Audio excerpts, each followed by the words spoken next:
Yo, what's going on, guys? It's Kojimo here, back with another video. Today we are going to talk about what is going wrong with your CT sites inside of Counter-Strike 2. A lot of us are not understanding what we need to do in order to actually script out these rounds and make sure that we have the best chance possible going into every single engagement to come out on top. I see it, in Premier and competitive and even low-level FACEIT, a lot of players are making the same mistake of not really understanding what the purpose of their position is. They go into every round and they are very static. They don't really know what they're doing, and they're just reading what's going on in front of them as it happens. Now, you can definitely go into the game and do this, and some games you're going to succeed because your opponents aren't going to really pressure you and push their own advantage. They're not going to punish your mistakes. But in order to actually rank up, in order to actually develop yourself inside of this game, you have to be able to actually script out some things and have some reactions inside your head that you know you're going to do based on what read you think you have on your opponents. I'm going to get into that. I'm going to teach you guys everything you need to know about that. But first, I have to give you a message about how to get the greatest Counter-Strike 2 skins in the game. Thank you to the sponsor of today's video, SkinsMonkey. They are one of the greatest and easiest to use CS2 trading sites out there. You can swap out the skins you do not like for brand new ones that are so much more fresh.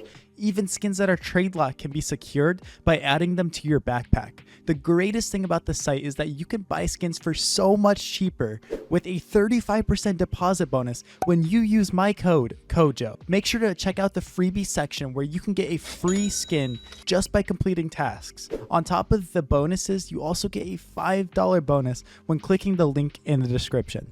Alright guys, so the first thing that you need to understand, and this is something I've talked about on this channel in the past, make sure you subscribe so you never miss out on these tips, is the round starts in spawn. The round starts in your mind before you're even able to leave this area.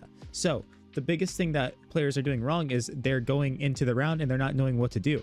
If I am the window player in Mirage, say I have an M4, I don't have enough to buy an op, well, it's not good enough for me to just run up here and be like, okay, coming up here. Okay, they smoked window. Okay, they do this. And then I'm just sitting here and watching. I'm spectating. The less that we are spectating and the more we are actually doing, the better.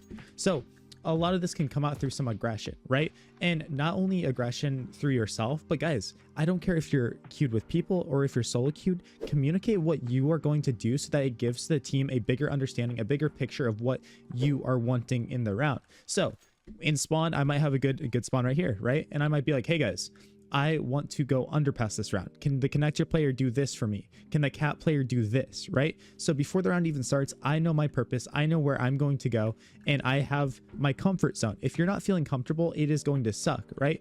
Me going into here, this is my play. This is what I want to do. So inherently, when the enemy is peeking me, I am going to be feeling much more comfortable than if I was pushed into a position. This is why I said aggression is the shortcut. Aggression is a solution to having a purpose in the round, right? So, you know, people might do one play where they jump through underpass here, and then they do a little pop flash, right? Boom, we come in here and push that. That's perfectly fine. So that's good. If I'm going to be a pro, though, what I'm going to say, even if I'm solo queued, is like, hey guys, I'm going to push underpass here. Mid is going to be open. B player, can you push through apps? Or hey, can the cat and B player push through apps together? And boom, look at this. I'm pushing underpass. I have two guys or one guy pushing through apps, and we're crunching. It's not just a solo play anymore. Even if I am solo queued, we are connecting the pieces together. This is how you get high level on FACEIT, because a lot of us watching these videos, we get stuck at a plateau because sure, we're developing ourselves, we're, improving our skills, we're doing what we need to do improve, but we refuse to actually connect the dots. We refuse to actually put our teammates in a situation to connect with us, because so many times what happens is, you're confident, you know what you're trying to do, you come down here and you get unlucky, you dink a guy and then die, right? And you hit him for 90 and you're like, dude, what is my team doing? What is this happening? But honestly, like at the end of the day, we could always be doing more. You could always be communicating to your teammates like, hey guys, I need you to do this. I need you to be here. So overall, that is like the most important thing you can do. I'll give you a little cheat code on Mirage. If I'm on low buy, my plan going into the round is always going into ladder room here, right? So I'm always gonna jump up into ladder, and you can tell I haven't played CS in 40 days, guys. 40 days, can you believe that? I'll go into ladder room here and chill here and do a million different things. I've talked about it in a Mirage tips and tricks video. Just so many different things you can do in ladder room, but I'm not trying to go into the round with no answers to the problems I'm facing. which unfortunately, and I know through my own experience in playing this game and competing at a high level, the worst games you're going to have in your career, the worst games you're going to have on a day-to-day basis is when you just aren't thinking, when there's no solutions, when nobody is offering them, right? Because sometimes it's not even going to just come from us. Sometimes even a random in the game, somebody else might have a plan. And here's the thing that I've learned through Team CS is having a plan is better than no plan at all. Having a bad plan is much better than nothing. So, you know, even if you don't agree 100% with what someone's saying, it's like, hey, okay, well, let's give it a try. You know, let's be on the same page and actually make sure that can happen. And that's not just a Counter-Strike thing. That is, you know, just life in general. So it's definitely something that's helped me out a lot.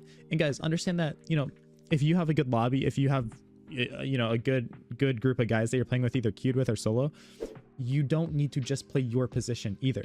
You know, I'm an opper, so a lot of times I want to have the op, I want to farm with it and do that kind of thing. If I don't have enough money for an op, specifically on Mirage, one play that I call for myself that you guys can steal, and as long as you don't use it against me, better not use it against me, just kidding, is I'll be like, hey, someone else play window this round, B player or cat player, can you boost me? And I've got B this round, boost me. And then I come over here, I'm like, yo, boost me right here. I ping on the ground right here, they boost me up, we get into position, and boom, I'm holding B from a really weird, crazy angle. And I also call this if I notice that my B player is getting walked on a lot. If the B player is just getting abused by 1 or 2 guys, then awesome, I can sit up here and do this. This isn't necessarily the greatest spot for a full exec, but for when people are walking out and disrespecting like that, it is so solid. So just things like that. I'm the window player, but this round I'm the B player now. I called this for me. It frees up my teammates around the map and they get to actually do what they want. So this type of thinking, this type of playing the game, way of playing the game is just so unbelievably valuable to you as a player, to ranking up, to succeeding. And this is even through the utility that you're buying, guys. This isn't just like positioning, this is like utility. It's like, hey, they keep smoking window every single round, so going into the round, I already know in my head the solution. I'm going to sit here, break this open, jump around here, and I messed it up, but jump around here and go get that kill, right? That is already the solution I have decided that I am doing for this round, and nothing and nobody is stopping me. If I die doing my play, okay, cool, I made my play. You know how much better that feels doing your play and just missing a shot or getting unlucky versus not having any clue and sitting there and just getting flashed off this angle. Now I gotta fall back, flash off this angle, gotta fall back. Good nades, trading, 3 people peeking. And why? Because you're playing their game. You're allowing them to look like Prime Astralis. You're allowing them to look like a tier 1 team because we're just literally making them feel comfortable. Especially those of you guys that play Team CS, you know the worst feeling is when the other team essentially gets to dry run on you. So what does that mean? It means you are so scared to take any map control as a CT, but also T side, but we're talking about CT in this video.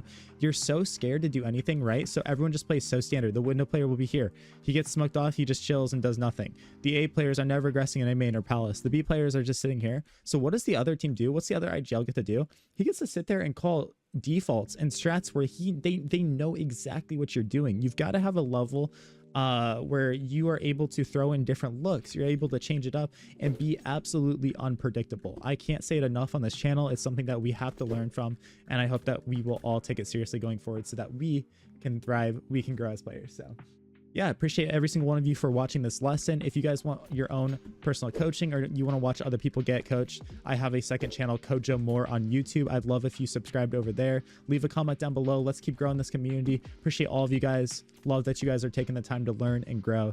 If you want to watch me live, I'm going to be streaming over on twitch.tv/KojomoCS, and we're going to be trying to get back into FPL. I think it's time that we get back into the game and start thriving and growing ourselves. So appreciate all of you. Stay tuned for some really good stuff coming forward this year. Catch you in tomorrow's video. Peace out. Peace out.